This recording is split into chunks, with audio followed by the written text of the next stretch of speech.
Good evening and welcome to the Burbank Police Commission regular meeting for August 20th, 2025. Before we go into our agenda, I'll make this announcement twice. The public comments options. To speak during public comment, members of the public may speak for up to 3 minutes in person in the council chamber, or they may call 818-238-3335. That's 818-238-3335. Members of the public who attend the meeting in chamber will speak first, followed by those phoning in their comments. And so we will start with our roll call. Ms. Nakamura? Commissioner Chapman? Here.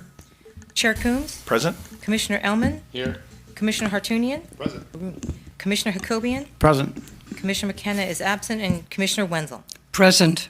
And Narbe, welcome to the commission, and we would love to have you lead our flag salute for us. Absolutely, I would love to.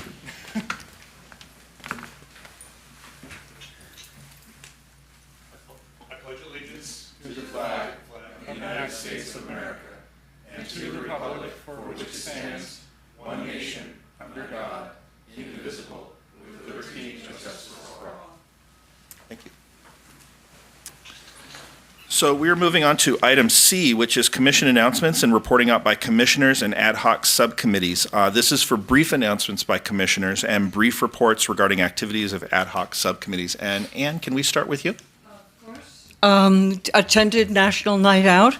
As always, it was good. Much larger crowd this year at Johnny Carson Park. I enjoyed that. I also enjoyed more booths, more opportunities to get out and just chat with people, and our stops were also very good.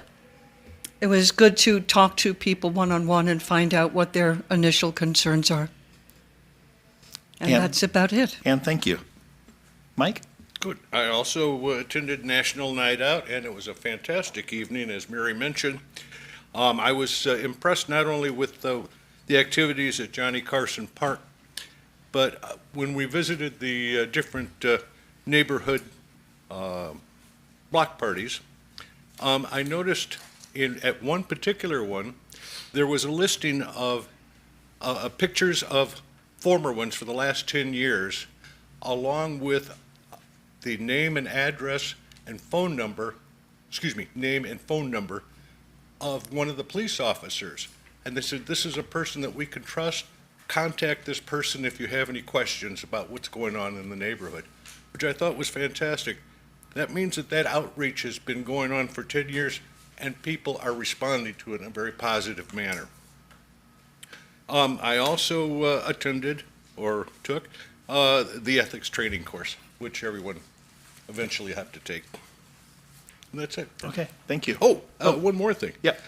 We did have a meet and greet for the chief, and that was also a very successful event. And thank you, Chief, for presenting. And it was very well received. Thank you very much. Oh, let's see. Thank you for that, Mike. So I also got a chance to attend the meet and greet in July with the chief and with the Burbank Human Relations Council, and that was a fantastic event. Narbe and I got a chance to meet in early August to do kind of a brief orientation to the kind of the function and how the mechanical operations of the committee. So hopefully you'll be up to speed and we'll have you ready to go, and I think you will be. Also got a chance to participate in National Night Out. I was able to ride with the chief, Lieutenant Green, and Vice Mayor Takahashi, and that was a fantastic evening. And then this past Monday, I was able to have lunch with the chief and with Executive Assistant Sherry Nakamura to be able to kind of talk about different roles and different functions of the commission and how we work together and whatever we can do to provide support and orient the chief to the work we're doing. That was him, not me. I was... So that's what I've been up to. Romick? Thank you, Chair. Of course, August 5th, I attended National Night Out. It was a great event. Kudos to the Burbank Police Department. Thank you, Deputy Chief Cornelius, for the wonderful ride-alongs. We had some great tacos together. And also a wonderful event at the park. You know, just putting an event like that is crazy, and like kudos to the BPD for pulling that off. And also attended the meet and greet with the chief. Thank you for giving your inspiring speech. It was a great event, and that's all I have to report. Thank you, Romick. Mike?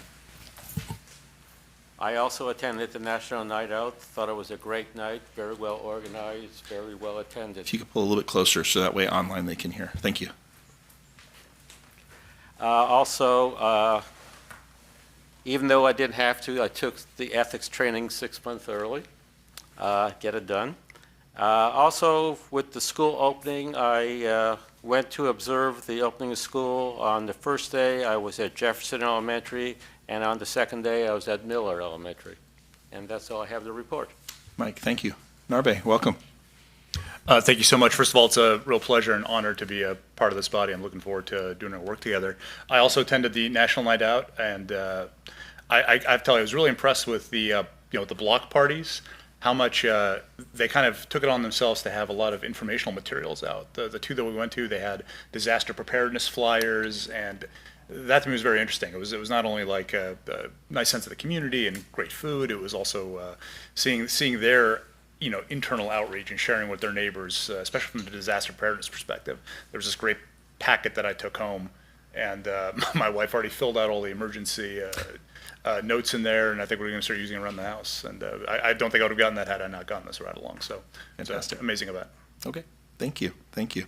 We're going to go ahead and move on to item D, which is oral communications for 3 minutes. Again, for the public comment options to speak during this time, members of the public may speak for up to 3 minutes in person in the council chamber, or they may call 818-238-3335.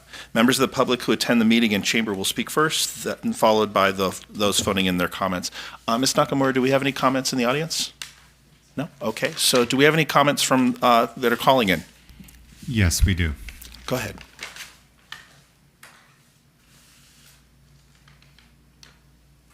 Go ahead. Our first caller is Savina. Savina, you're live with the Police Commission. Savina, welcome. Hi, Commission. Thank you so much for taking my call today. Hopefully you can hear me well, and there's not too much latency. I did prepare a PowerPoint document that I wanted to run through to show some of the issues that are happening in and around Miller Elementary, specifically the alleyway. There are safety issues that are escalating and have been through the 5 years that I've been a resident, and I would like to just go over these brief issues and discuss some proposals and next Sure. steps. If we could So start the can you go to PowerPoint. slide 2? Yes, please. Go ahead. Opening slide is pretty straightforward. You'll note that the alleyway in question is parallel to Providencia and Santa Anita. The cross streets are 6th and 7th. Second slide is showing you a visual representation of the map. The third slide is basically highlighting the issues, the location, and who it's prepared by, which is myself, Sabina Roman. Who am I and why am I speaking out? I've been a resident for 5 years. I live on the corner of 7th and Providencia. My garage door opens directly in the alleyway. It has been an ongoing, escalating issue, hence why I'm here and why I'm advocating for some change. If you go to slide 5, please. Slide 5 I just added. This is basically dated. The photo was taken as of, I believe, Friday the 15th at 8:21 a.m. An enforcement officer had just driven through the alleyway and hooked a right. So I bring this so it can highlight the issues here. So we need a sustained proactive safety plan before this becomes a serious incident. The problems that are present are unsafe dropout behaviors that endanger the children and block residents daily. The garages and driveways are blocked all the time, leaving us residents trapped. It's unsafe vehicle maneuvers such as speeding up the alleyway, not paying attention for children combing through and maneuvering through the parked vehicles that are stacked there in 2 lanes. The other thing is the verbal and physical threats that are coming from the parents to the residents when you ask them politely, please do not park, please don't block, blah, blah, blah. It becomes a very contentious situation where I have been threatened before by an elderly man, physically, verbally, all that. When it comes to temporary patrols, I appreciate the efforts. However, these are short-term relief issues that don't really address the root. What I'd like to propose is a solution to having a bit of a flagging that alleyways in and around elementary schools are no drop-off zones, with additional signage, fines, and ticketing, where enforcement isn't just warning, it's actually ticketing to help reinforce to parents, you may not respect the residents here, the signage that's present, you may not respect the fact that I know that the principal here has sent out notifications in multiple languages saying, hey, please be mindful. If they can't respect all of the existing measures, maybe fining them would be an escalated option to kind of drive home the points here. The next proposed solution would be a scheduled Burbank Police Department presence at pickup and drop-off. I appreciate this week seeing quite a bit of the officers. I've spoken to 2 of them myself directly. Very pleasant. We're all aligned in trying to keep not just the children safe, but also residents. I understand there's a dedicated community outreach officer, which is great. I would love to see that being a dedicated person who's here often, hopefully to create a more long-lasting change. Savina, I'm sorry, your time is up. Thank you good. so 3 much. minutes. Wow.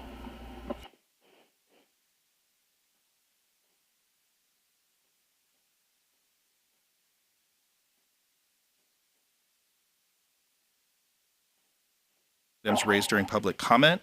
We may only provide brief, non-substantive responses, request clarification, or refer items to staff. And Ann, we'll go ahead and start with you. Alrighty. I did go up there to Miller. I made a little map. I see what the concern is. The alley has one entrance exit on each side of like a perpendicular. I can see where this must get extremely congested during school drop-off and pickup time. I'm wondering, though, there's some construction of a brand new apartment building there at the corner of Cedar and 6, and I'm wondering if some of the impact of the congestion is due to construction. I don't know. I didn't see it. I went during a non-construction time, so I think that an overall evaluation is probably necessary to really determine what is the impact, and especially the impact, impact on children. Thank you. And their safety. Awesome. Thank you, Ann. Other responses? I will say I did receive an email regarding this issue, and I do thank Ms. Ramon for submitting a PowerPoint in advance as well. That was really helpful, really thorough, and I appreciate you going out there as well. I do know that the department is looking into this and taking it seriously, so I anticipate that it will be addressed by staff in the future. Any other comments? Okay, we're going to go ahead and move on. We're moving on to item F, which is the approval of minutes from the July 16th, 2025 meeting. Sherry, thank you for sending that out to all of us. And what I'm looking for is making sure folks got a chance to review that. And what I'm looking for is I'm looking for a motion to approve in a second. I have a motion for Mike Chapman. Do I have a second for Mike Ellman? All in favor of approving the minutes from July 16th, 2025, say aye. Aye. Any opposition? Any abstentions? Yeah. You have to abstain because you weren't in the meeting. So yeah, so it's okay. So we've got five approving, 1 abstention. Awesome. All right, so we're moving on to item G, which is items of business. The first one is election of officers. This is our annual meeting where we select officers for chair, vice chair, and secretary. So what I'd like to do is I'd like to go ahead and go in that order. We'll start by taking nomination, and what we can do is folks can therefore cascade if not selected for a particular position. So I'd like to go ahead and start with opening up for nominations for chair. And then we'll open up for nominations for vice chair and then for secretary as we go through the process. So for chair, I'd like to open it up for nominations. Romick? Thank you, Chair Grumps. I would like to nominate myself for the chair position. Okay. Given my experience on the Burbank Police Commission and my community involvement, I think I would play this role perfectly. You know, I have a nonprofit. I've served on boards all throughout the community. So, you know, with the example that you've left us, you know, I believe that we can definitely pick up and, move the commission forward. And I would love to serve as chair. Okay, thank you. Other nominations for chair? Hearing no other nominations, I'd like to go ahead and call for a motion to appoint Romick as chair of the commission. I have a motion from Mike Ellman. Do I have a second from Ann? Second, Ann. All in favor? Aye. Any opposition? Any abstentions? Okay, Roman, congratulations. Thank you, sir. Excellent. Did you want to take over tonight, or did you want to wait until the next meeting? No, I think you can, I would love it if you would. Okay. Okay. Sounds good. All right. So that's for chair. So the next one we're appointing or we're nominating for is vice chair. So I'd like to open up for nominations for vice chair.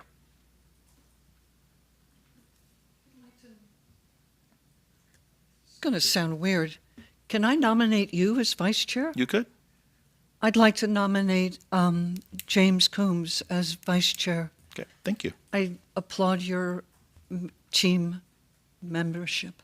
Thank you. I appreciate that. And I want to emphasize, I will accept the nomination, but I want to emphasize that all of us have a role for participation, regardless of whether we're carrying one of these three roles or not. Absolutely. So, okay. So thank you. Other nominations for vice chair? Narbe? Yeah, I'd like to nominate Mike Ellman for Okay. vice chair. Okay. I'm very new. I've only gotten to know everybody a little bit, but I think everybody here is, equal parts leader, and I think as a vice chair, I think Mike Ellman will bring a lot of experience, and Okay. especially working with Romake, I think I'd be curious to see what ideas we come up with together. Okay. Mike, do you accept that nomination? Yes. Okay. Thank you. Any other nominations for vice chair?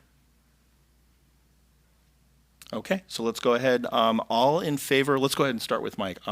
Just as a side note, I'm actually choosing to abstain from the vote. This is something that I've done in past years, and I'm going to continue to do that this evening, so it's not, no offense to anyone.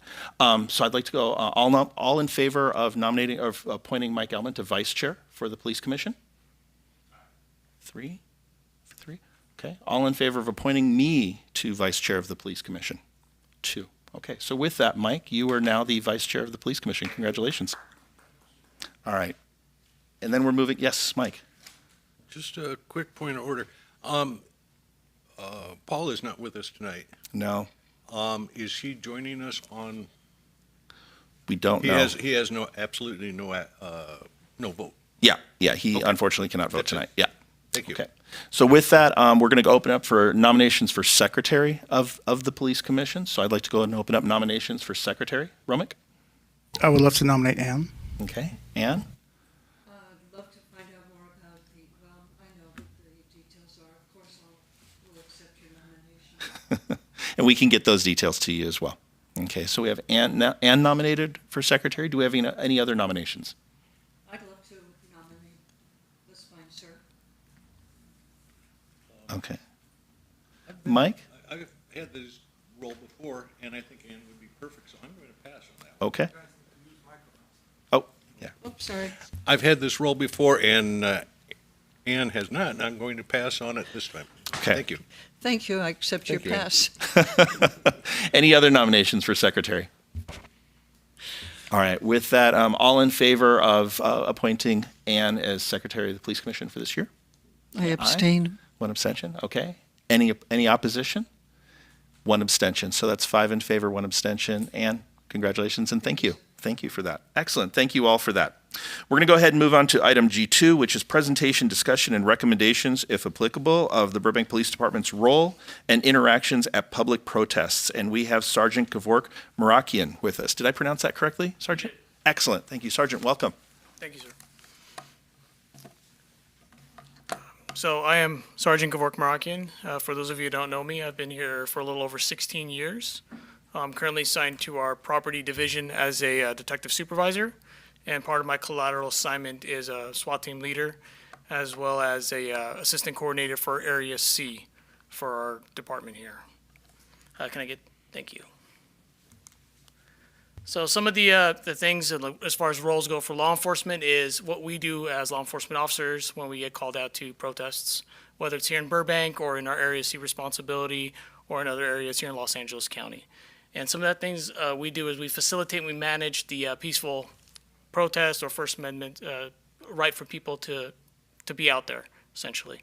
And we do intervene, and we do it quickly here in Burbank when we do have riot situations or people who are attacking people or acting in a dangerous manner. That is one of our main responsibilities in protests. We do give out dispersal orders. It is the law. We have it. Every single police officer has it. It's in our yellow notebook. It's on the back of it. So any one of us can give the dispersal order, and we don't do any action before we do dispersal orders when it comes to protests.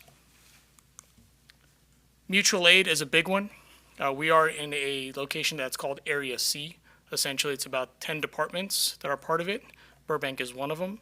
It is managed by the Pasadena Police Department, and on a larger scale, it's actually managed by the Los Angeles County Sheriff's Department.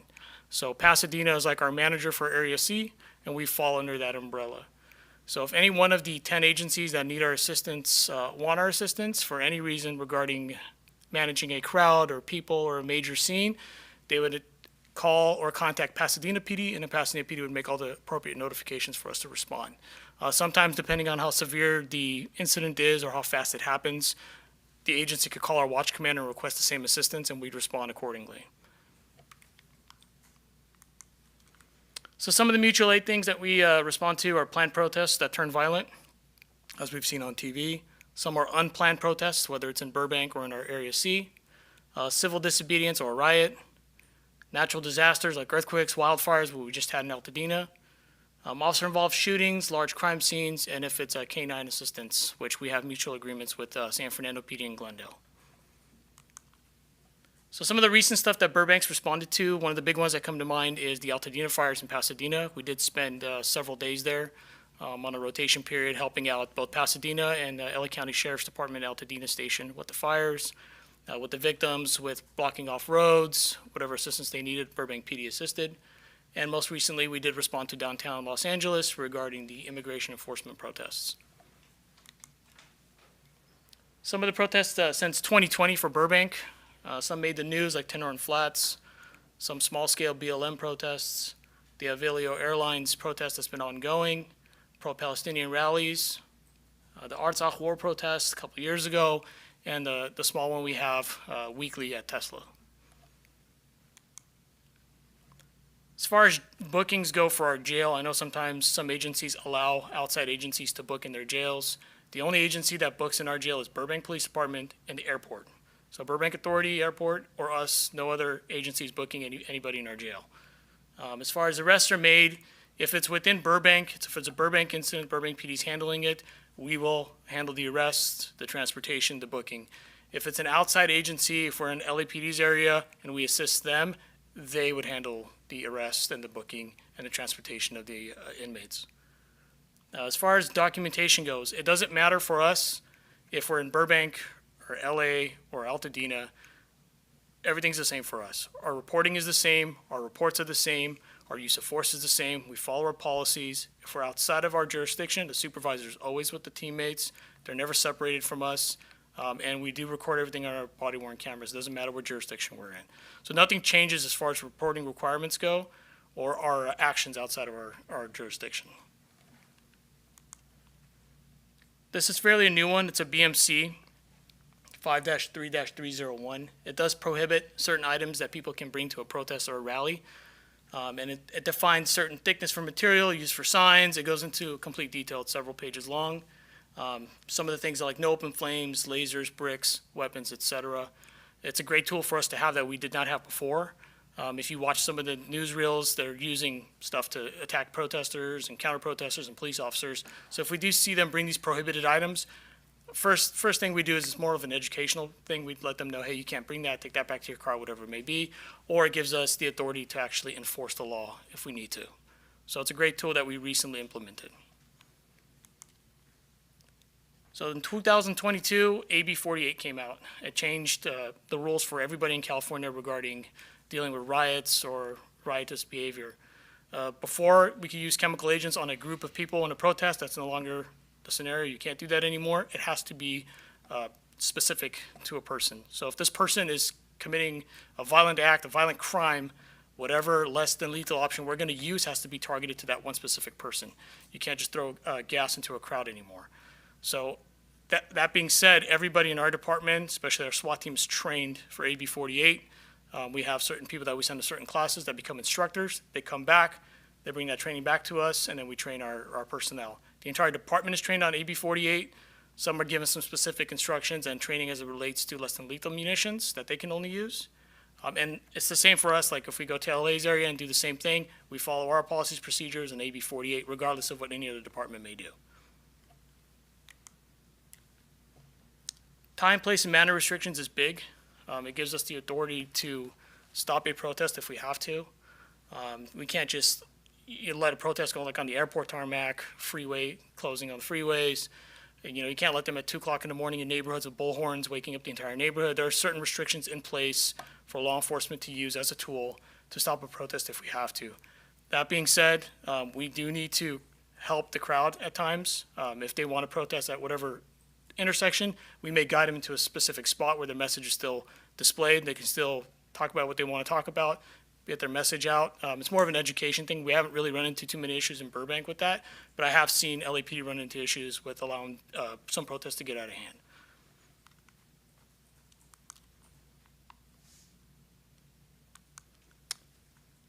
Okay. Any questions? Thank you. I appreciate Mike Ellman and Ann Wenzel bringing this to agendize this a few months ago and everything. So I'd like to actually start with Mike and then Ann for any questions or comments that you have. Sure. Thank you for your presentation. In your presentation, I wonder how you interact, how our department interacts with various entities such as National Guard, the state, federal agents. You mentioned that we do a mutual aid. How do we interact with those people? So, to my knowledge, we've never had the National Guard here in the last 16 years that I've been in Burbank. I've never had to have the National Guard come out to help us out for any reason. The way it would work for us, just to give an example, would be if Pasadena Police Department requests our assistance for some type of protest. Pasadena PD would now be the incident commanders of that incident. We would respond to their command post, find out exactly what they need, and we would assist them with whatever it is that they need. Majority of the time, it's infrastructure protection. They'll have us line up at a building, protect that building from being vandalized or broken into. Pasadena PD or LAPD, whoever it may be, is now handling the actual riot or the protesters themselves. So generally speaking, we would have no interaction with National Guard. The last time we went out to LA to assist with immigration protests, National Guard had the federal building. They surrounded the federal building. There were no other law enforcement officers near them. They were either infrastructure protection for LA City buildings or they were dealing with the protesters themselves. So I've never seen us actually work with National Guard, at least in the 16 years I've been here. When you do mutual aid to another community, Los Angeles, are you then under the direction of the Los Angeles Police Department or any other agency? No, the supervisor that responds out to every single one of these requests is actually in charge of Burbank PD. We may get attached to another team. Let's say Monterey Park sends 2 or 3 people to help out. They may assign those officers with us, but at the end of the day, our supervision controls our officers. The incident commander for the entire operation may control LAPD, whatever use of force that they authorize, but that's going to be for LAPD. LAPD doesn't command us, or Pasadena PD, whoever it may be, doesn't command us on what we're going to do as far as use of force goes. Ultimately, you're under the policies of the city of Burbank, yeah? Correct. Our Burbank Police Department, yeah. That is correct. Have you had, do we have any information about any times, you mentioned different protests over the years that we've had, where the police have had to respond with some force beyond, having to respond beyond traffic issues or something like that? Have we ever had to use any heightened force? The only one that really comes to mind is during Tin Horn Flats, where we had a person try to rile up the protesters. He started shoving protesters, basically insinuating a fight with protesters. And officers did respond. They grabbed him, they took him down to the ground, they handcuffed him, they put him in the car, and they took him.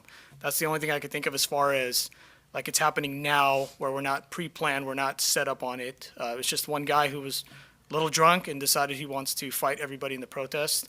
And luckily for us, the people who were protesting were actually very peaceful. They ended up calling us, and they didn't engage him in any way, shape, or form. But as far as I know, that's the extent of any use of force that we've had protest-wise here in Burbank. Sticking in the protest area, have we gotten any feedback from the public, negatively or positively, about the police actions? I've heard positively, especially during 2020. when we had a large group protest and walk up and down our downtown Burbank area. There was several people that praised us for blocking off roads to businesses and giving an avenue for people to walk, and the traffic bureau shutting off streets for them to walk safely. I've never heard anything negative as far as us being present to any protest. Mr. Chapman, the only thing I will add to that as far as any comment that's positive, in the short amount of time that I've been here, it has been positive.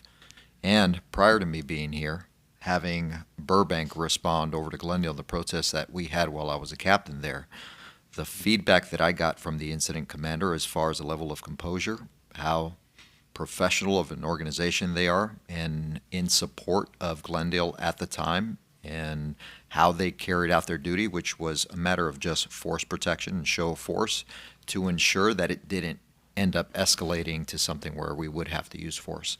So from what I've heard, what I've seen, it's professionalism at its highest. Excellent, excellent.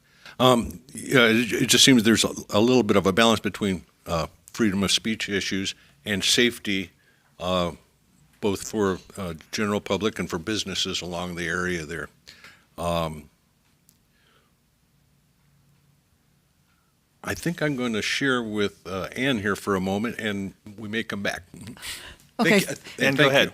First of all, thank you so much for your report. I know that most people are familiar now with the regular, the 17th of every month, the protest that is down by the library, the intersection of South Verdugo, southeast corner of Verdugo and Buena Vista. And those, since I live very close to there, they seem to be peaceful, noisy, but peaceful. They begin, they end on time. I also notice there's almost always some type of either a motorcycle officer or an officer in a car, primarily just to make sure things are okay, peaceful. Yes. Okay, and have those protests been peaceful? I've noticed they have been. Have they been? Is this the pro-Palestinian protest that you're referring to? The ones that have been the anti-King Day, they're called, and then in general, the 17th, they're mostly anti-present administration, it seems. Yeah, they've generally been nothing but peaceful, and having a motorcycle officer there is very typical for us. Essentially, one of the first things we will do for any protest is we will send a motorcycle officer in the area to give us a gauge of how many people are there, whether they're in the street, whether they're peaceful, whether more police presence is needed or no police presence is needed, because sometimes that may be the key for us not to be there and let them express whatever it is they want to express. So as long as they're peaceful, our motor officer will probably be our only response to it. And like I said, majority of times to make sure they're not in traffic.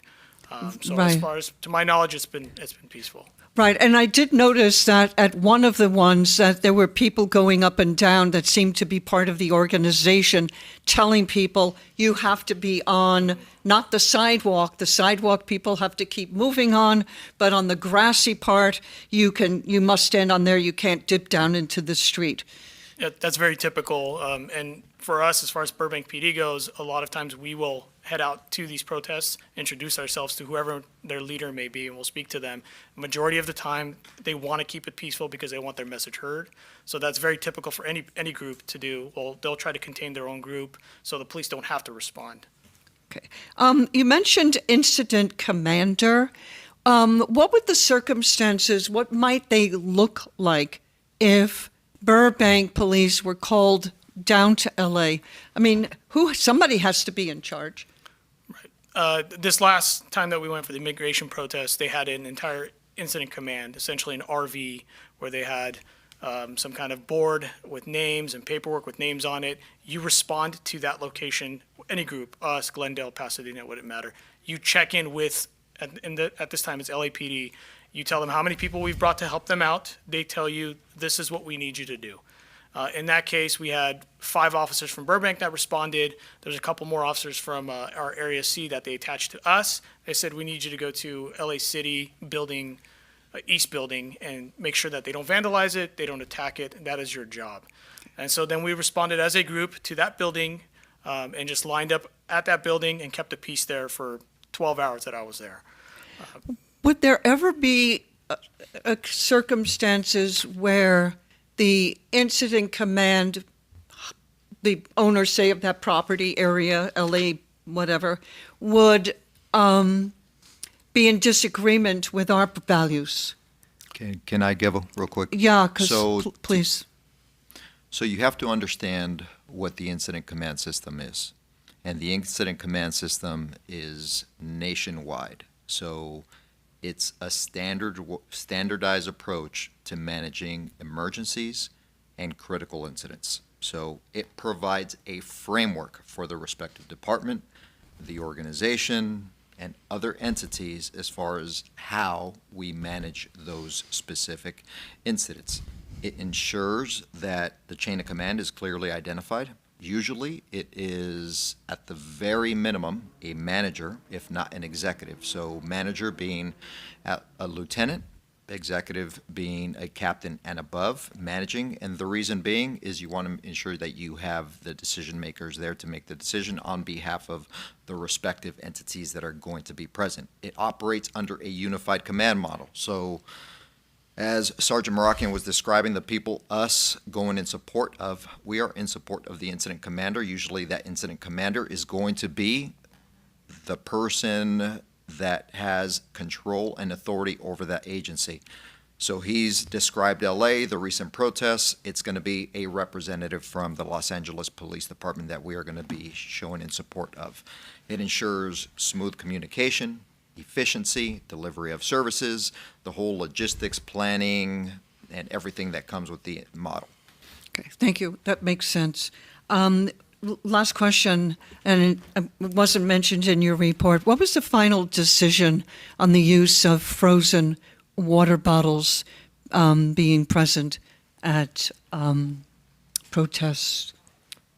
They're prohibited under our BMC. Okay, so they are prohibited? Okay, thank you. I'll jump in at this point. Actually, I want to pick up on that as well. First off, I want to say thank you for making the presentation. One of the, it's not meant to grill the department or anything like that, but one of the reasons conversations like this are so important is because this is an opportunity to respond to a national narrative or a narrative that's happening in other jurisdictions or other locations. So I appreciate when we get the opportunity to clarify that. And I also appreciate, I see assistant, I want to mess this up. Is it assistant chief or deputy chief? Deputy Chief. I wrote down Assistant Chief, so I'm glad I asked the question. So when Deputy Chief Cornelius did a presentation to this body in advance of doing a presentation to the City Council for a change in the Burbank Municipal Code, that's the type of thing that's really helpful to really clarify kind of where we stand. That's actually where I wanted to start. We follow all of our policies and procedures, or you follow all of the Burbank policies and procedures. I'm curious as to how consistent the current Burbank Municipal Code is with other jurisdictions, because if you're going into other locations to enforce safety in other spaces, do we have to adapt to their jurisdictional rules, or are we able to maintain our jurisdictional rules in those settings? Well, the Burbank Municipal Code is very close to Glendale's Municipal Code. Okay. I'm not quite sure what LA's municipal code is as it pertains to bringing weapons or what we define as weapons here. I would say for LA's response, if we were to respond to LA, I wouldn't necessarily enforce the thickness of wood like we do here at BMC. But our job is also very different when we're responding to a different agency's assistance. We're not generally controlling what's happening with the crowd. We're more of like an infrastructure protection or holding an intersection somewhere. Okay. So it's just a little bit different for us. We wouldn't necessarily be to in time what's happening with their municipal code. I would say we're more dealing with if it really gets out of hand, or our specific job is to just protect this building or these group of people, whatever it may be. So our mission kind of changes when we leave Burbank into a different area. And it's part of the incident command, and yet there's a specific task Correct. associated with it. So thank you for that. I appreciate that. And Chair Coombs, if I may add, the handling agency requesting the support has primary jurisdiction over the entire event. I can tell you as a prior incident commander overseeing several of the events, some of those that Sergeant Moroccan mentioned, usually as far as when we're talking about communicating what the rules of engagement are, that is clearly spelled out. So for any arriving agency arriving in support of, we are usually providing them with a briefing and letting them know what they are going to probably be exposed to and their role in having to take some type of enforcement action should it be. As far as our Burbank Municipal Code, it is very consistent, and I'll defer to the Deputy Chief. From what I saw in the prior meeting, it's consistent across Glendale, it's consistent across the LA. A lot of the agencies in the region have mirrored these policies, muni codes from each other. Thank you. Thank you. I'm going to jump around with that. And again, this is to help kind of clarify for all of our knowledge. You had talked about the use of projectiles and how staff have to be, officers have to be specifically trained in the use of that equipment and everything. This ties into some experience that I have in work related as well. Can you describe just briefly kind of how the projectiles are to be deployed? My understanding is that they're not actually supposed to be fired directly at people, but they're often supposed to be designed to be bounced. Is that correct or is that incorrect? No, it depends on which device we're talking about. Okay. One of the ones that I think you're referring to as far as bouncing off of the ground would be the pepper ball gun that we have. And it works better when it hits the ground versus direct impact on someone because of the dispersal of the powder that's inside of it. Right. We don't have any skipping rounds that some agencies may have. Okay. Those are too dangerous, in my opinion, to skip because you can't control which direction it's going to skip. Okay. As far as less than lethal munitions that we would take to any kind of riot or protest would be our typical 40 millimeter sponge rounds, which are direct impact. Okay. And it would be our pepper ball guns, which, yes, I would rather hit that in the ground in front of the individual. You can do direct impact. It's just going to have more of an impact if it hits the ground in front of them because of the dispersal. I appreciate learning that. One last question. You just talked about the dispersal orders earlier. And again, this is to help kind of clarify the narrative that we see in other jurisdictions and other locations. Unfortunately, in the news and social media, we have heard, we've seen situations where there was a dispersal order given and immediately in less than a second, there was then a tactical response. Can you describe a little bit about how a dispersal order is typically for Burbank PD? Yeah. How a dispersal order is typically given and how that plays out? So if the incident was in itself, let's say in Burbank, and now it's to the point where it's no longer considered a normal protest, it's become violent, when we need to disperse the crowd. The dispersal order will be given generally through a loud PA or through a patrol car's PA system. It'll generally be given in multiple languages. And the law is very clear about it. You have to give the order, and you have to give the crowd time to leave and an actual clear path of travel for them to leave in. So that's some of the stuff that we discussed prior to as far as Burbank PD goes. Right. Hey, the protest is going to be here. If we do need to do the dispersal order, which direction are we going to have people safely leave? It's not a last-minute hurry-up offense, and we do give ample amount of time for people to leave. I have seen some of the things you're talking about on the news, but here in Burbank, it's never happened to my knowledge. And if you do give an order, and I've seen it in Glendale before, they've done it. They've given the order in multiple languages. They've given plenty of time for people to leave. And it's the safest way to move a crowd, so people don't get attacked. I appreciate that. And last comment I'll make, and I'll hand it off to my colleagues here as well. And Chief and I have had a chance to talk about this briefly, and I learned a little bit too. I participated as a protester in Glendale 5 summers ago, and I went with my daughter. It was extremely well organized and everything. There was a moment that frankly brought anxiety to me because the protest organizers took the crowd into the middle of an intersection and shut down the intersection. I was worried about my own safety in that moment. It was not something I was comfortable with, but the way things were set up, kind of what you go along with it. 5 years later, I learned that even the shutting down of the intersection was coordinated with local law enforcement, which I appreciate. And I want to lift up the level of coordination that traditionally happens between organizations and organizers that are protesting and local law enforcement. I just want to acknowledge how much I appreciate the willingness and the commitment to uphold the public's First Amendment rights. So thank you all for the work that you're doing. I want to open it up to other questions or comments. Romik? Thank you, James. Sergeant Moroccan, thank you so much for that detailed presentation. In regards to protests and the length of protests, are there specific laws and these restrictions on how long a protest can occur? Are there like hours, days, weeks, months, or just as long as they're peaceful and they meet the guidelines that you guys have to address? As long as it's peaceful, there's no guidelines on the length of time or how many days it can go. As long as it meets the time, manner restrictions. Like I said, if it's 3 o'clock in the morning and they're in a neighborhood creating noise just to create noise to annoy residents, then that's something that we can enforce. Just like the UCLA protests that happen for days on end, as long as it's peaceful, it'll continue. It's just when the peace is now broken and they're rioting, that's when we will start doing enforcement. Other than that, there is no restrictions on time or how long it can go for. I appreciate that because I know that sometimes protests can happen in certain areas where businesses can be impacted. And I know that a few years back we had protests where similar businesses, and I was serving on the Burbank Chamber Board at that time, we had small business owners calling us because they were boarding up their businesses because out of fear of like vandalism. So how do you guys approach that? Is there conversations with small businesses during that time? Like what happens? Yeah, we have community resource officers here that I think have a pretty good relationship with community members, especially business owners here. I think in the future, at least in my position that I'll be going to, one of the things I would like to do is let business owners know ahead of time, especially if it's something like 2020 all over again, that, hey, this could be coming our way, and if it does, have a plan in place on what you want to do. In 2020, a lot of people did start boarding up their businesses, both in Glendale and in Burbank, because they were watching the news and their businesses were getting vandalized. I don't blame them for doing that, but I don't want that to be a hurry-up offense for a business owner for a last-minute type of deal. But I think we have a pretty good relationship with our community members, especially our business owners here, and they always can call us for any reason. I think we do a pretty good job on social media about putting out, what's going on in Los Angeles, or it could be impacting our city. So as far as business owners go, if they just pay more attention to our social media accounts, I think they have a heads up on what's going to come, and they can make a decision on themselves if they want to board up or leave or stay. No, that's fantastic, and I think what can really work well is in a community engagement role. I mean, the Burbank Chamber has access to all the membership, and they have a large list of businesses and they can reach out to, and I think it's a really great way of just building a collaboration between them and sending that information out because that can go directly to the small business owners and just precaution, things like that. So following up with that, so the dynamics of something like a national protest that occurred during that time versus a local protest, like how did the dynamics change for you guys? Like what kind of parameters do you have to follow, or how's that psychologically changed the atmosphere that you're in?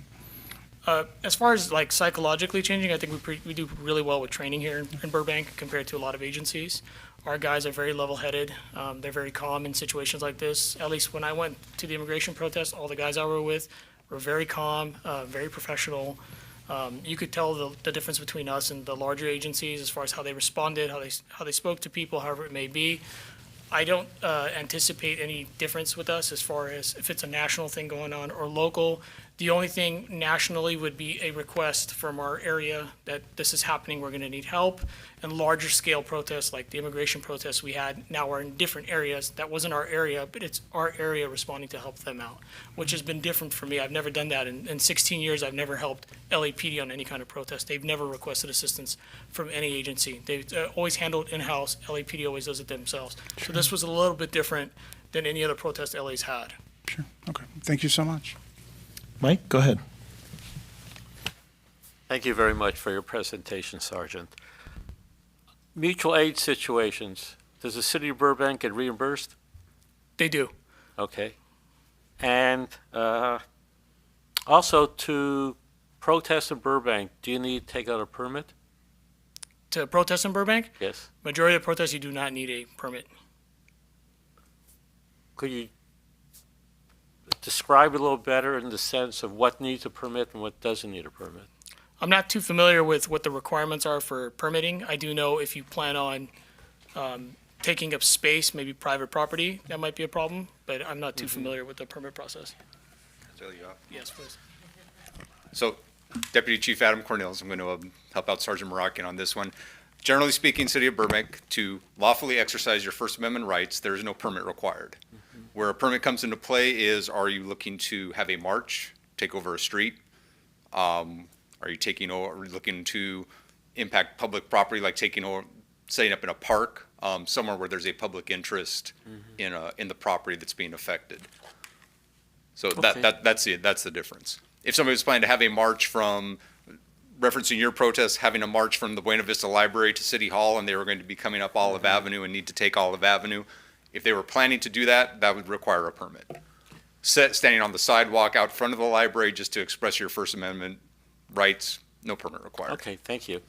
Can you describe the logistics of having a team outside of Burbank in terms of making sure they're fed, making sure, the things, everything that's needed for them is available? Yes, and if we're going to be responding to an outside protest or mutual aid request, it's up to the sergeant to make sure that all their officers have everything they need prior to leaving here. Whether it's our less than lethal options, grab some food, some water, whatever it may be, because you could be at a location for, like we were, 12 to 16 hours with no one coming to help you out. So most of our supervisors, they're fairly experienced. They know what to do, what to take, what not to take with them. So it's up to that supervisor to manage his group or her group prior to heading out to that location. Is there any rotation that, that an officer can get a break for, a little while, so he's not standing in place for hours and hours? Absolutely. The incident commander that the chief was speaking about, they're pretty good about rotating people out, whatever hour it may be, or if in our case, if Burbank PD's been out for quite some time, the new shift of officers that come in will come and take over, and then the officers that have been at that protest will now go back to the station.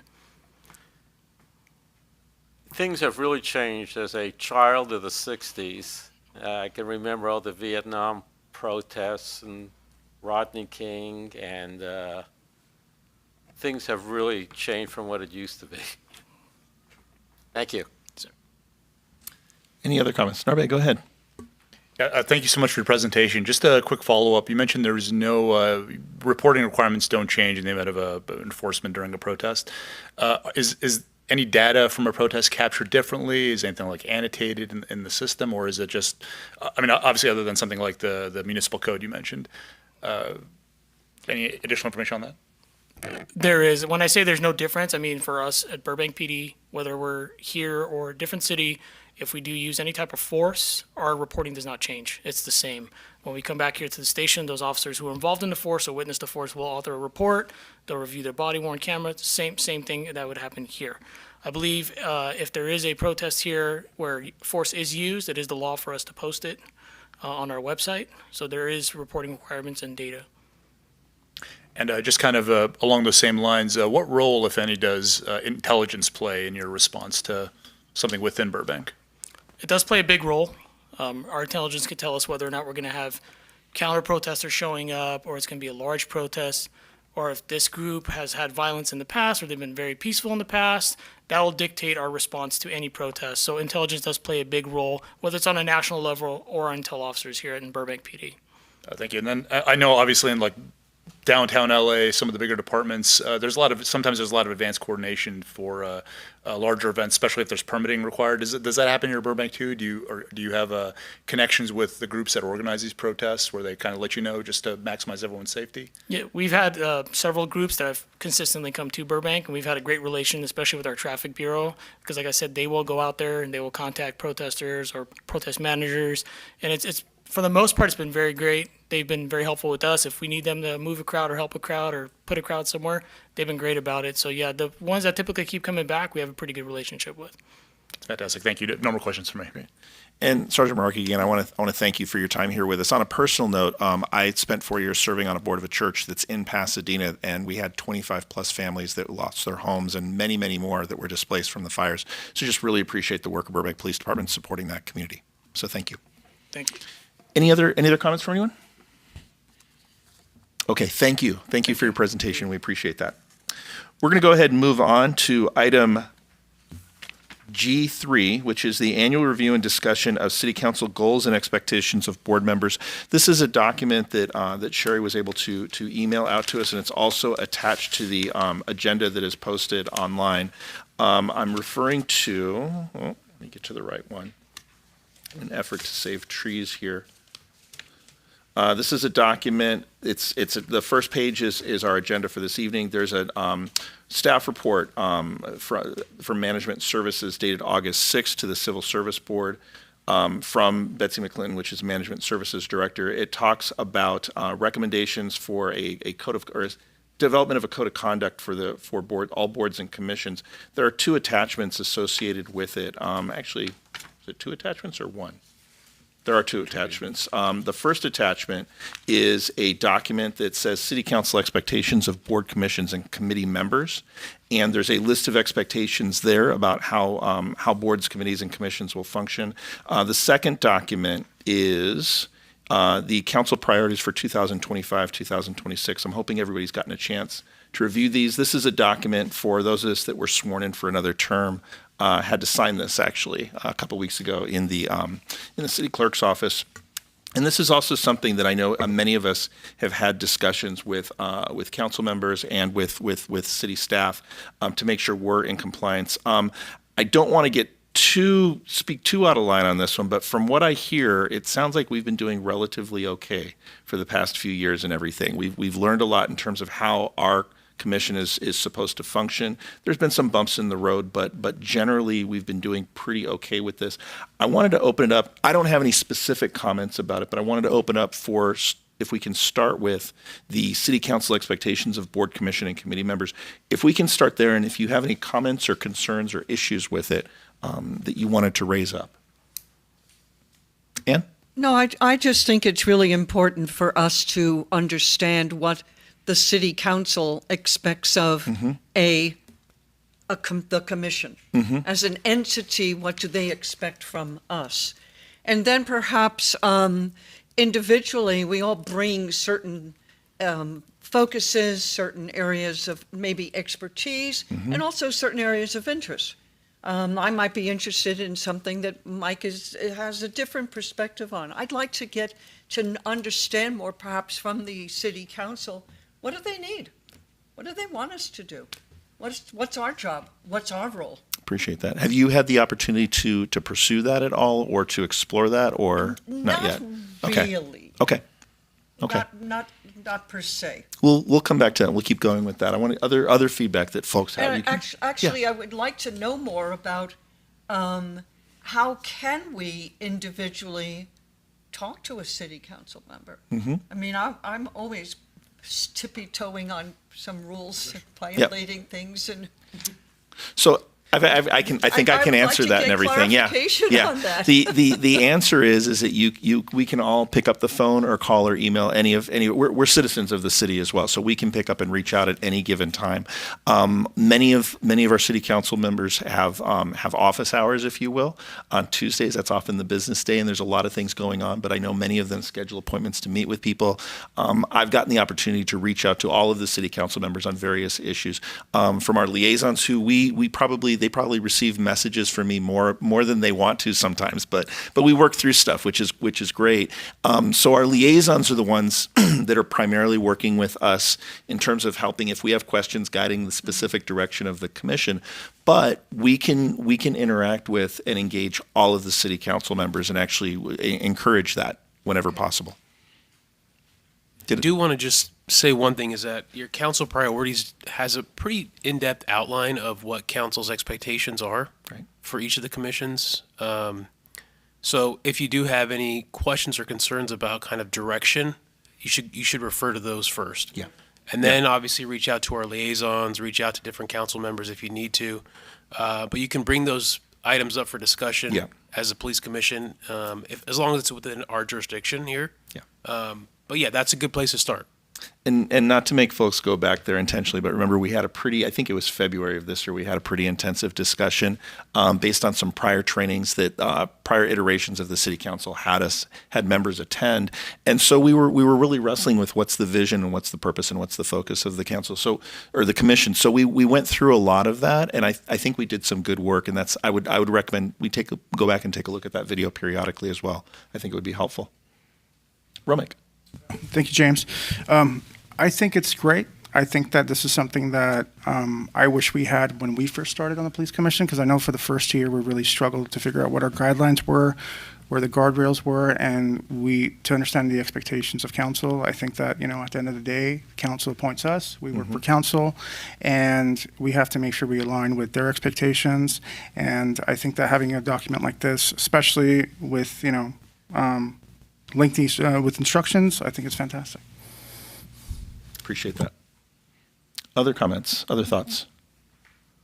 Go ahead, Narbe.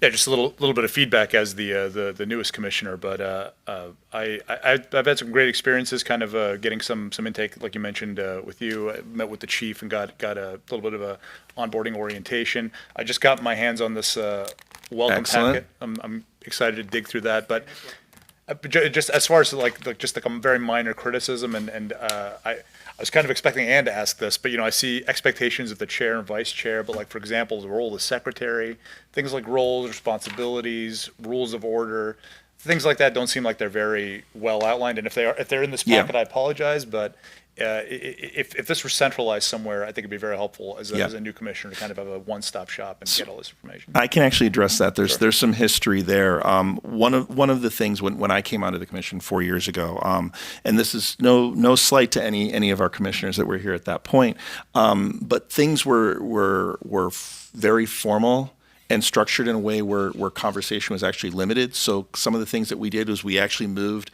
We use it whenever we can, but we move towards a consensus model. So we open up discussion. You'll notice that people can use whatever names they want. I check in with folks in advance, but I typically use first names. And then specifically, we went to Mike and Big Mike to kind of clarify.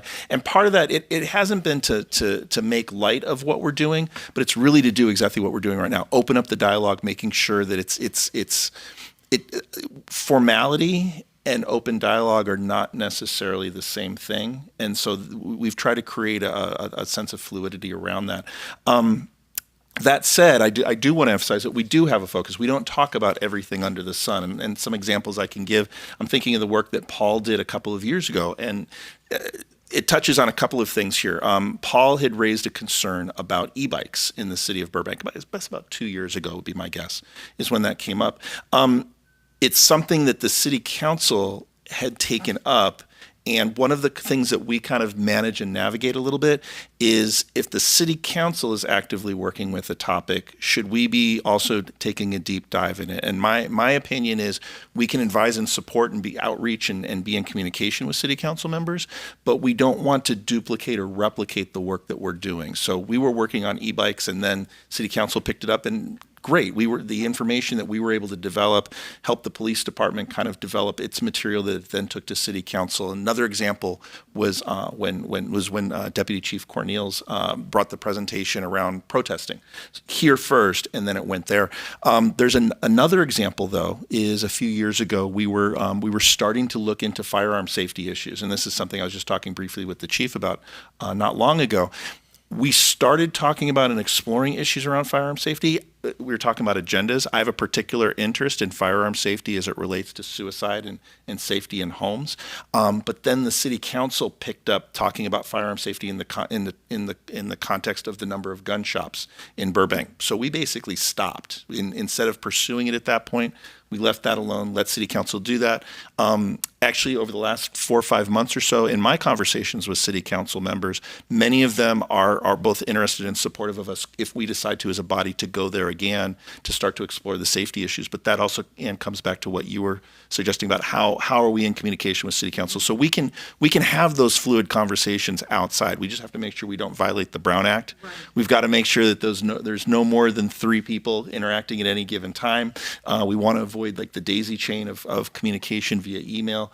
There was another whole issue we didn't address it this evening about email addresses, but that's there's certain rules and structure that we have to follow. But as long as we're focusing, and it is really the role of the chair, the vice chair, and it's honestly, it's the role of all of the commissioners to really help us keep focused about what topics we should be addressing. Ray does a fantastic job. His job is to make sure we don't break the law with the Brown Act and to kind of reel us in if we start to and everything. So sometimes you'll notice he and I are making eye contact with each other. It's like, are we inbounds? Are we going out of bounds? That's part of what happens. But we've generally been doing okay on that. The thing I would encourage us to do as commissioners is to be proactive in doing our homework and research outside of the meetings around making sure that we're prepared coming into meetings. That involves reviewing the work that Sergeant Turner and the department does around posting data on the website, understanding what the basic crime statistic information or information is out there put out by the department before we come into the meeting, so that way we can have a deeper conversation about whatever topic we're addressing. It's not just a show and tell from the department. And then the last thing is and this kind of goes into what our role is. We drive the agenda. We take this information in, but we drive the agenda, and we're really a voice of the community, of the citizens of Burbank. We're not the voice of the department. We partner with the department. We're not the voice of city council. We partner with city council. We advise city council. We advise the department. So I really want to encourage us to continue to lean into that space. And I think we've been doing pretty okay over the past couple of years, and we're continuing to grow. So sorry about the lecture. And adding on, yes, and I think it's really important for us to not only encourage but to provide mechanisms for the public to let us know. Yeah. I mean, there's only so many people I can talk to on my block, or that you can talk to and or get emails from. I welcome conversation. Right. I don't know what might be happening 4 blocks over and 3 blocks in. But I think that we need to really focus on the mechanisms by which people can reach out to us and not be a violation of the Brown Act. We've talked about the use of technology, and you and I have had that conversation. Romick and I have had the conversation about how we would like to see, and Romick has actually had the conversation with the city PIO about how we would like to publicize the topics that we're addressing, to gather more information, to get feedback from the community. But the problem is that takes work. And that takes work outside of the commission meetings, where we've got to make those phone calls. Go ahead. The department has, doesn't the department now have someone who is focusing on aspects of social media? Yeah. I have seen on Facebook little vignettes of Officer so-and-so, and I think that's great. I've seen postings on the city of Burbank on different roles that departments are doing. Right. And that's something, I mean, I would love to do, but somebody has to be in control of what information, should go out to the public. You actually have a fair level of leeway. I'm thinking about Romick earlier posted on social media the agenda for tonight's meeting. Right. He didn't have to have permission from anybody to do that. Not for that, but, you don't want to, like, Officer Bob is, But that kind of stuff is of interest to people, and what it does is it makes our department important. I think our department is important. It is important, but it makes it about individuals who go out, have jobs, and not just fight, but they're there for us. Appreciate that. And I think that is what the public relishes. I appreciate that.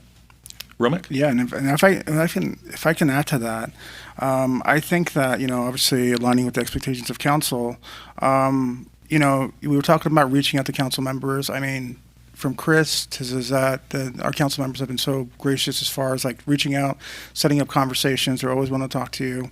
And, I've always been, even prior to the commission, really involved in the community, really out there. And I'm always mindful for the fact that, like, when I'm out there, you represent the commission. I mean, even though you might not be in that hat, people might see you as a police commissioner. People, you still represent, the goodwill of the council as well when you're out there. So you're not only acting on behalf of yourself, you're often on behalf on yourself, the city, and also the city council as well. So that's definitely something to keep in mind. But yeah, so I mean, reach out. I would just say reach out to anybody you want to get more information, whether it's council, whether it's chief, whether it's Sherry, and I feel like they've always been available, and I thank them for that.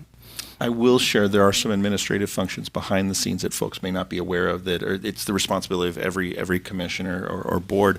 Romick, Mike, and Ann, one of the things that happens is, like, for example, if a member misses more than a certain number of meetings within a certain period of time, it's actually the responsibility of the leadership team, specifically the chair, but the leadership team, to notify that member, to make that phone call, to have that conversation and report back. So there's some nuts and bolts behind the scenes to make sure, but I'm bringing that up because the way this list is set up, I don't want anybody to worry or panic about, like, violating a rule and somehow getting booted right away. I promise there are conversations that take place individually and with our liaisons and with the city clerk's office to help make sure that the goal is to try to help everybody succeed. That's really what this is about. So I don't want anybody to worry about this list as if it's like some sort of a gotcha. It's not. It's really, as Romick said, they're guardrails for us. Other thoughts or comments about the expectations document? Can we move on to the council priorities document, which is attachment 2? And there are a few things there that are related specifically to our work with the and again, these are council priorities 25-26. We've already had a discussion about the 2035 plan, and we've had presentations from the department before about goals of the department and everything. This is specifically the council priorities, and there's a couple of areas. The quality of life, I think, affects everybody across the board. But I wanted to go through that and open it up if any of you wanted to actually lead this discussion about items from council priorities that you wanted to lift up related to the work of the police commission. Because I could talk forever and ever, and my staff tell me that all the time. So,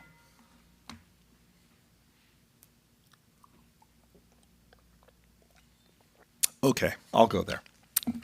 So a couple things I wanted to lift up is one is obviously public safety. So the work that we're doing in helping review and be familiar with the policies and procedures of the department, asking pertinent questions, raising up issues, just like we were talking about protests this evening. Those are the types of things that we want to make sure that we're really on top of as far as public safety. Quality of life, as I mentioned, is already there. And then we, as also with our caller that called in this evening, and we've discussed it many times, the work, Romick, that you're doing with the Drive Right Save Lives campaign and the work that the commission's involved in. Around transportation and traffic, those are going to be the big areas that we're really going to be, I think, focusing in on, related to the priorities for the council. We can then dive into the specific priority action plan, but it really carries from there, from those main concepts and ideas. Anything else anybody wanted to lift up related to this? Narbe, go ahead. Yeah, just on the first page, assessing the usage of the 311 app, item F under city services. I think I've gotten a sense that, obviously a lot of non-emergency, non-criminal reporting makes its way to the department through the 311 app. I'd love to see some of that data and see how that could kind of help us in some of our decision making and recommendations that we pass up to the council. Thank you. One that specifically jumped out to me around public safety, it's actually item F, and it's about expansion of the mental health evaluation team services. Again, not a gotcha, but these are things that come up in the course of my work. I'm exposed to discussions and information, actually a recent report that I will actually forward to the department as well, about, and unfortunately, law enforcement is in a position where they're often first responders to mental health situations. Which we're grateful that the resources and the training is there. But on the flip side, there's growing data, and fortunately, this has not been an issue in Burbank. But there's also national data right now that's identifying that if we intervene, if we have law enforcement intervene in non-law enforcement or social service related issues, there's a greater likelihood for negative outcomes, particularly the people that are experiencing mental health issues. So that's an area that I'm interested in, because I do want to see the teams expand, but I also want to make sure that our teams expand in a way that manages the department's liability around that and helps provide the most effective interventions we collectively can in the community. So that's an area that you'll probably hear me kind of pushing and pursuing down the road as well. Other topics jump out at folks? I think one thing that jumps out at me, and it might be under public safety, is that we see so much growth and development in Burbank, apartment buildings, complexes, condos, townhouses everywhere. And the thing that concerns me is our ability as a city to stay on top of this, to stay abreast of the police and fire numbers. Because that takes constant recruitment, training, cost factors. That's something that bugs me. Not bugs me, but makes me wonder, are we going to be able to handle all of this? Something that I'm particularly interested around that is, how do we effectively advocate for appropriate budgeting to address those needs? There's already some projections out there about what the department and what the city will need in 2035, and how do we prepare for that? It goes with increased population that's in the city, increased density. What are those needs? And there are costs, and as you said, there are costs associated with that. The piece that I'm learning, the growing edge for me personally, is how to work with city council to help effectively advocate for that. How do we give our city council members the information they need, and how do we support the department in making the case to justify those increased costs and needs? Because we know there's going to be a cost associated with it. I came across the Chamber of Commerce has a nice little book. It's gorgeous, and it lists in it where everything is being built, condos, no more fries, but it's going to be, homes for this. And it's like, where are these people going? How are they going to drive up and down our streets? Are they what about buses? Are they going to be using the trains? What about ambulances? How prepared are we for what's happening? It doesn't take that long for construction. I mean, we're talking like 3 years. Whoa, it's there. Can we meet the needs? Yep. I'm sorry, Mike. I didn't Mike, mean go to ahead. I cut was you just off. going to point out, remember when we had agendized the review of the 2035 plan and how the police department was, what's their projection for what the department is going to look like in 2035? And I think we spend a lot of time reviewing what happened in the past. Maybe we should spend a little more time looking at the future. That would be my suggestion, is always looking forward.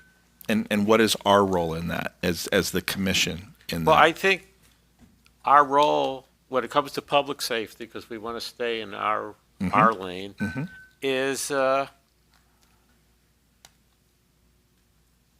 there's so much information coming in from different sources. Like, we don't know what's coming in on 311, right? And we don't know, there's lots of calls into dispatch which aren't result in arrest. So it's not on the arrest report. It's the collection of all this data and making it useful rather than this just being covered with it. That's all. Appreciate that. All right. Other last thoughts, comments about this item where we're, again, city council goals and expectations of board members, which includes the priority action plan. Yeah, just one last, kind of a maybe just a clarification from my own understanding. But in terms of a plan, this is great guidance. We talked about guardrails. Mike, you mentioned, kind of focusing on public safety. We talked about kind of communicating with city council, to kind of provide us with some additional guidance on this. Yep. Is the intent of this to kind of have us focus on certain categories, or is it to make sure that we align our agendized items with some of the objectives on this council? I think it's a chicken or the egg. Which one comes first? I think it's actually a little bit of both. Yeah. I think it's a little bit of both. Part of it is to make sure that we're working in partnership with council and supporting the work of council. When they have questions, anything that we can do to help pursue that, I think would be helpful. But also part of it is to support the existing plans. Again, Mike was talking about the 2035 plan that was already put together by the city. What are some of the questions that we will have for public safety in relation to the development of that 2035 plan, the implementation of that 2035 plan, and what can we do? How can we advocate for that? Where it gets tricky and where we have to be careful, and I think we've come close, but I think we've been okay with this, is that, so for example, I'm going to use traffic safety as an example. Anything related to traffic enforcement is within the domain of the police department. Anything related to traffic control is another commission and another group entirely. So we just need to be really careful about where we're navigating those bounds. We can't create. I'm going to make something up. I appreciate the work of the Arts Commission. Okay, if we were to propose that there be a large art project to help control traffic and slow down traffic so people slow down and look at the public art that's there, probably not in our lane at all for that. But if we're looking at specific areas where there is speeding and why there is speeding taking place, and how's the department responded to it, and what are limitations that the department might be experiencing around that, the first thing that comes to mind is when the protests were happening outside of Warner Brothers with the union strike not long ago, and how the department navigated that issue. Those are areas that we can get involved in. So it's a little tricky. It's a little tricky, but we've got each other. We've got Ray. We've got the chief. We've got the department. We have city council to help work with to keep us in those guide rails. But again, I don't think we've been too far out of bounds. Unless I'm wrong, unless somebody says I'm wrong, I think we've been doing pretty okay. Ray? So the council priorities should really be the priorities of the commission, especially with regards to public safety. Right. Obviously, you can stray a little bit here and there in terms of different topics that come up that, maybe new, maybe an issue for a community member that you see when you go and speak to the different community members. So, but the main priorities listed here should be what we try to focus on to help council. And I underlined some of the things that we've talked about over just the past year, and we've covered a wide variety of these things. We've talked about the different programs BPD has, initiatives, how they prepare for major disasters, hiring personnel, recruitment, the MET team, community service officers. All those topics have come up already. It's really just continuing that conversation as the year goes on. Speaking with council, speaking with the community, figuring out what else the police commission can do, can discuss, or have BPD present to the commission to kind of further these ideas and conversations. So, Thank you. Any other comments, questions, recommendations? Folks are good? All right, let's go ahead and move on then. Thank you all for that. So we're moving on to item G4, which is discussion and recommendations, if applicable, on preparation for the joint meeting with the City Council and review of the OIR annual report. So a couple of things about that. Narbe, this is for you. You may know this already, but this is a reminder for all of us. We will get the OIR report when the City Council gets the OIR report. So it makes it really tricky to prepare to respond to a report that we're all getting at the same time. The added conflict with this is that we're not going to be able to discuss the OIR report amongst ourselves prior to meeting with the City Council. It's one of those things that I think we kind of had to learn it going through it. And the reason being is because we're going to have our commission meeting, and then we're going to get the OIR report, and then we're going to have the joint meeting if the calendar follows similarly. So what ends up happening is two things that evening. One, there will be questions that may come from City Council that commissioners may be asked to respond to. When we're responding to those questions as it relates to the OIR report, we're actually giving our own individual responses to that because none of us can speak on behalf of the commission about the report because we didn't get a chance to, does that make sense? We didn't get a chance to review the report and test. So that's one of the bumpy moments as well. I want folks to be prepared for that. Something that I've chosen to do, and Romik, this is going to be your call on how you want to handle this moving forward. One of the things I've done is simply start to provide a periodic report back to our liaisons and City Council, just summarizing the topics that we've covered over whatever quarter or period of time that was since the last report. Typically in this meeting, what I've been doing the past few years is reporting out on all of the topics, just to kind of, as Ray had just identified, to talk about all of the topics that we've been addressing and the things that we've been working on. What I've chosen to do is to make sure that it's open. So I had no interest in speaking on behalf of the commission for all things. I really encourage all of you to speak your mind and speak your opinion on that. It's a little bit awkward because it's a joint meeting, but it's the City Council's meeting and we'll be in the audience. And so we're not all sitting around a round table together. So it's not really an open discussion like that. Just want everybody to be kind of prepared and aware for that.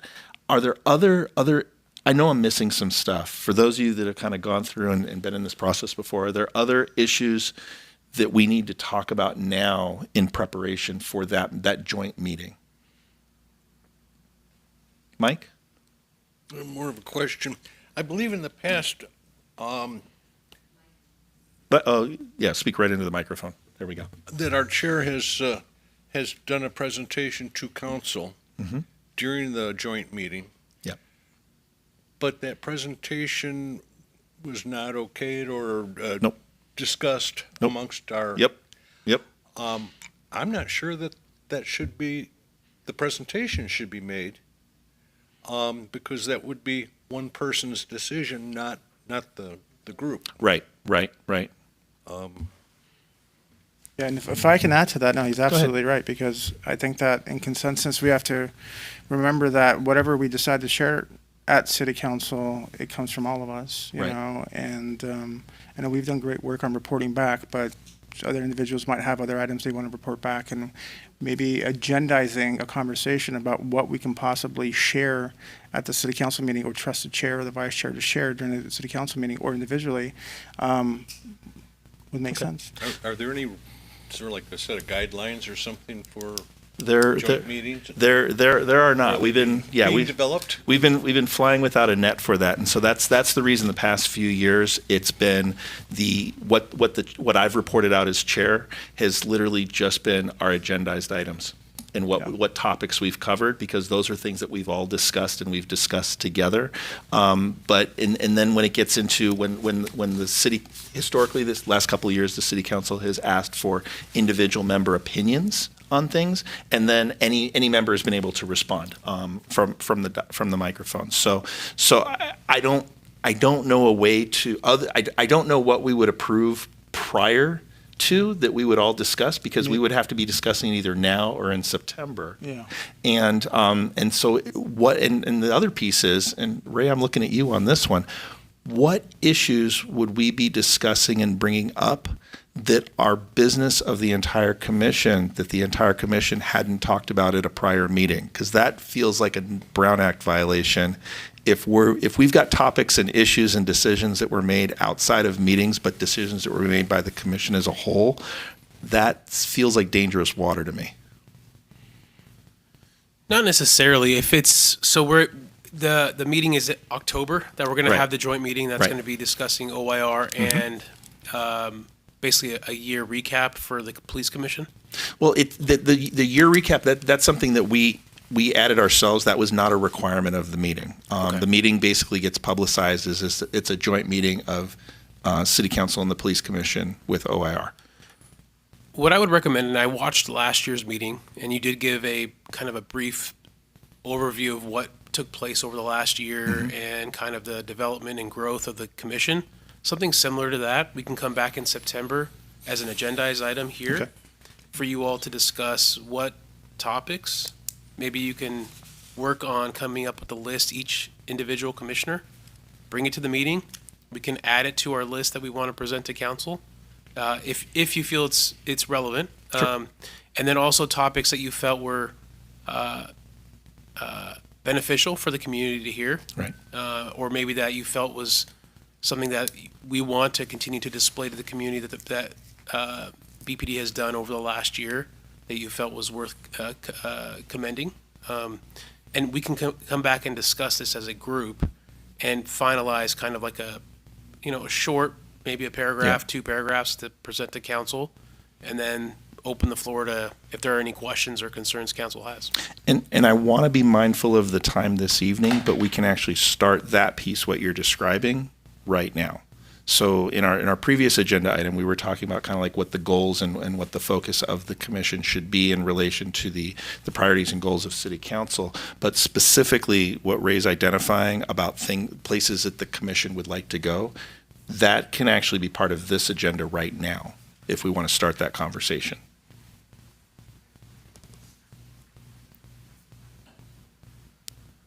And people may not be prepared to discuss that kind of Yeah. detail, but Okay. so I think maybe another meeting that Okay. we're all prepared for and can discuss and bring to the table something to present to council. Okay. Would be helpful. Okay. So can't the, forgive me, can't the previous agendas and agenda items serve as kind of an outline that we fill in for what we've done? I mean, that way we're all talking about something that we have previously talked about, and it wouldn't be a violation Right. of Yep. anything. It's not new stuff. Yep. We're talking about stuff that we haven't talked about before as a commission that we want to talk about with city council. Oh, okay. Yeah. Yeah. So that's, all right, I understand. I don't think any, Right now, I don't think any of us are prepared. Okay. And that's something we all should think individually about, and it should be agendized for a meeting in the very near future. Yeah, I definitely agree with that. Okay. All right. Any last thoughts or comments on this one in preparation for the meeting? It sounds like the part of the plan is that we will agendize for September. Okay. Okay. All right. We're going to go ahead and move on. We're moving on to item G5, which is discussion to select commissioners to attend the annual NACOL conference, which is October 26th through 30th, 2025 in Minneapolis, Minnesota. So I'd like to open it up for to identify folks that are interested in attending. I am interested in attending, and part of the reason I'm interested in attending, and it actually ties back to a couple of our presentations this evening, is we are at the 5-year mark of when George Floyd was murdered, and I'm going back to the city where that ended up happening is of great interest of mine in relation to our work and how we work with the Burbank Police Department to help advocate and make sure that we don't have incidents like that in the city of Burbank to the best of our ability possible. So I do have an interest in attending. And Chair Coombs, is it 2 spots that we There have available? are 2 spots available, is my understanding. Yeah. Mike? I just want to reiterate, I will not go because I've already gone twice, so I want to give opportunity to others to go. All right. Thank you. Interested, not able, but I would love to get all the free packets and paperwork and get daily phone calls. I'm very interested, but I need to bow out because of work. Okay, so not going but want swag. Gotcha. Important swag. Important swag. All right. Narbe? Yeah, I'm interested and I can carry a lot of swag. Okay. Okay. All right. Anybody? has Paul shown any interest? Paul I think he had said he gone. would like to go if nobody else. I think that's what I think that's what he said. Yeah, He went to Chicago. he's gonna be. Oh, he's in a. Yeah, that's right. He's gonna be occupied. He's gonna be occupied, and his director would be really upset if we. Romeo and Juliet. There we go. There we go. Okay, so Paul's out of play for that one and everything. So Narbe and myself. Is there anybody else that's interested? Okay, so I'd like to hear a motion. If I can get a motion to have Narbe and myself attend, Mike?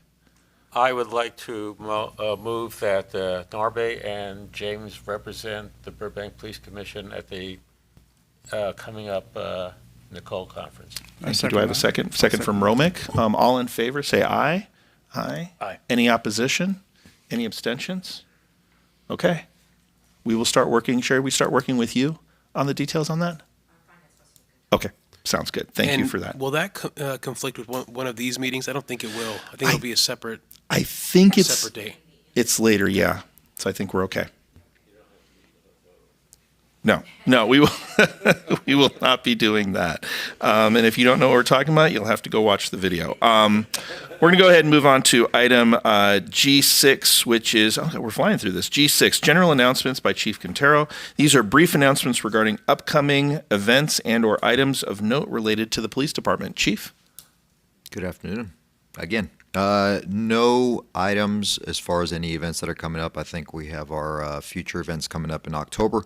The only thing that I wanted to mention was National Night Out, which the commission has already done, and specifically highlight Lieutenant Green, Sergeant Turner, Officer Campos, and all of staff who make that event the success that it was.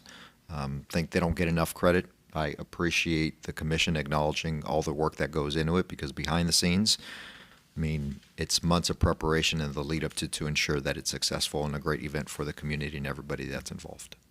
Thank you for that. All right. With that, we will move on to item H, which is introduction of agenda items for future meetings. We currently have a few things that are agendized, and I'm going to take a brief moment to just reiterate how the dashboard works and why the dashboard works the way it does. So future agendas, we are going to be getting an update on parking enforcement efforts since hiring parking enforcement contractor Laz Parking. That is going to be at a date we need to hear from the police department about when the department wants to make that presentation, because my understanding is there was some data and some other details that we wanted to make sure the department had before we did that. We also have future agendized Chief Quintero's vision and priorities for the Burbank Police Department. Again, there's no date specifically for that, so it's really at your discretion. We just need to if we're ready to identify a date, we can do that. But if not, we need to. The dashboard piece. I just want to revisit this real briefly. A dashboard is something that we set up a few years ago to make sure that we were pursuing an annual agenda of things that we wanted to make sure that we covered. And one of the big issues in our prior iteration of the commission was around pedestrian safety, and we were looking at data on that and a whole bunch of stuff related to that. So that's part of the reason we have the dashboard, and that's part of the reason we have pedestrian safety identified for October. If I recall correctly, October was also selected, October was selected because specifically of Halloween and the amount of kids and adults that are out on the streets and jamming up lots of different spaces on Halloween and concerns about their safety. So that's why pedestrian safety in October, but those are not locked in, and that's something that the commission and our leadership can decide whether you want to continue with the dashboard as well. So those are the so going back to the two future items that are already agendized. Do we have dates from the department that we want to put either of those items on yet? It's either the last parking or your vision and priorities for the police department. As far as my vision and priorities, I want to say I have a conflict in October. Okay. And are we dark? I'm assuming in November, and we're dark in December. So November would be a good time for me. November. Be perfectly fine with that. Okay. All right. So what we'll do real quickly to take care of that, can I get a motion to include Chief Quintero's vision and priorities for BPD in November? I got a motion from Roman. Do I have a second? From Mike Ellman. Do all in favor say aye? Any opposition? Any abstentions? Cool. So we've got that on for November. The last parking.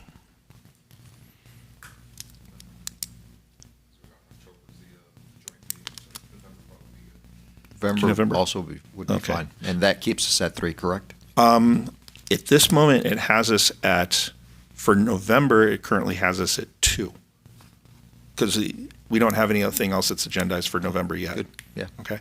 So we'll go ahead and do it again. Can I get a motion for the last parking presentation for November? From Narbe. Can I get a second?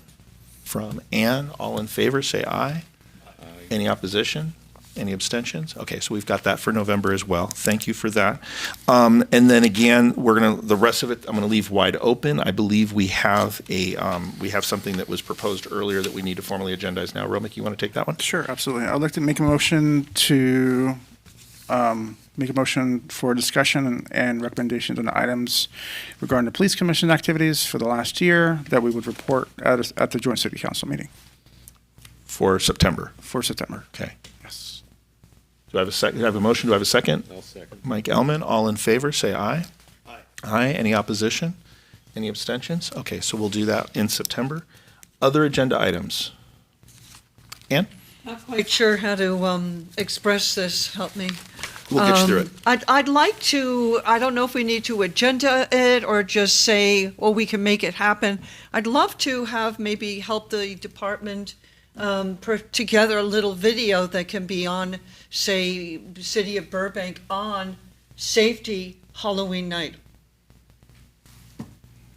Okay.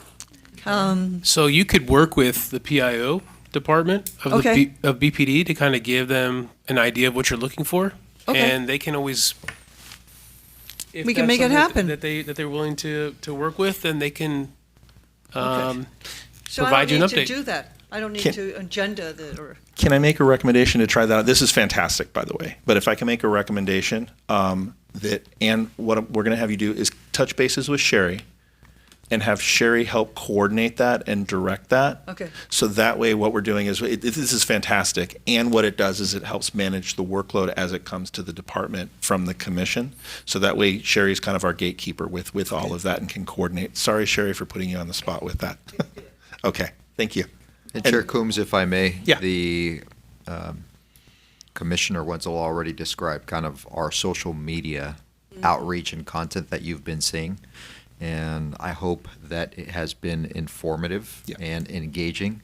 And if you've noticed over the last 4 months, our activity on social media is definitely trending. And the messages that we're trying to communicate are specific to what's going on in that respective month. So for this month, school safety. We put out a video addressing school safety. for Halloween, understanding and knowing the importance to the community and the overall safety for the children. I anticipate that we will be working on those kind of videos, no different than any other month when we have certain things that we're trying to address and communicating that outwardly to them. Perfect. All right. Other agenda items for September or future? All right. As a reminder, and we've, Sherry Chief and I have talked about this as well, is the department has at their discretion the ability to add pressing items to the agenda as needed in the future. We still direct the agenda, but they have the ability to add additional items if needed. So with that, I'm going to go ahead and our next meeting date is Wednesday, September 17th, 2025, 6 p.m. right here. And with that, I am going to adjourn our meeting at 7:40. All right. Thank you, everybody. Record.